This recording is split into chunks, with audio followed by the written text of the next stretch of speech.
we ever conduct, the negotiation with ourselves. Getting to yes with yourself prepares the way for getting to yes with others. I've come to think of this audiobook as the missing first half of getting to yes. It is the necessary prequel, but 30 years ago, I did not fully realize just how necessary. If getting to yes is about changing the outer game of negotiation, getting to yes with yourself is about changing the inner game so that we can then change the outer game. After all, how can we really expect to get to yes with others, particularly in challenging situations, if we haven't first gotten to yes with ourselves? Our worthiest opponent. Whether we think of it or not, each of us negotiates every day. In the broad sense of the term, negotiation simply means the act of back and forth communication, trying to reach agreement with others. Over the years, I've asked hundreds of audiences the question, who do you negotiate with in the course of your day? The answers I receive usually start with my spouse or partner, and my children, continue on to my boss, my colleagues, and my clients, and finally to everyone in my life all the time. But every so often one person will answer, I negotiate with myself. And the audience inevitably laughs with the laughter of recognition. The reason why we negotiate is, of course, not just to reach agreement, but to get what we want.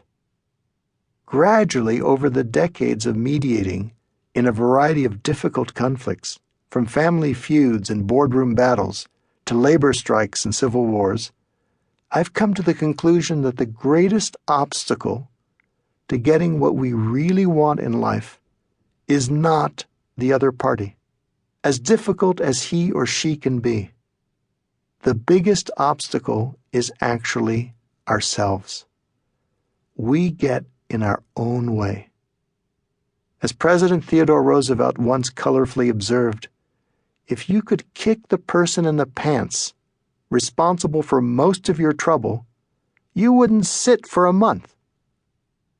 We sabotage ourselves by reacting in ways that do not serve our true interests. In a business dispute, one partner calls the other a liar in the press, shaming the other, who launches a lawsuit that is highly costly for both. In a sensitive divorce conversation, the husband loses his temper, lashes out at his wife, and storms out, undermining his own expressed interest in resolving the issue amicably for the sake of the family.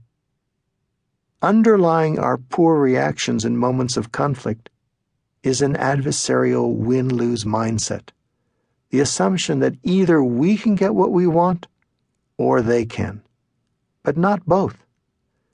Whether it's business titans struggling for control over a commercial empire, or children fighting over a toy, or ethnic groups quarreling over territory, the unspoken premise is that the only way one side can win is if the other loses. Even if we want to cooperate, we're afraid that the other person will take advantage of us. What sustains this win-lose mindset is a sense of scarcity, the fear that there's just not enough to go around. So we need to look out for ourselves, even at the expense of others. All too often, the result of such win-lose thinking is that all sides lose. But the biggest obstacle to our success can also become our biggest opportunity. If we can learn to influence ourselves first before we seek to influence others, we will be better able to satisfy our needs as well as to satisfy the needs of others. Instead of being our own worst opponents, we can become our own best allies. The process of turning ourselves from opponents into allies is what I call getting to yes with yourself. 6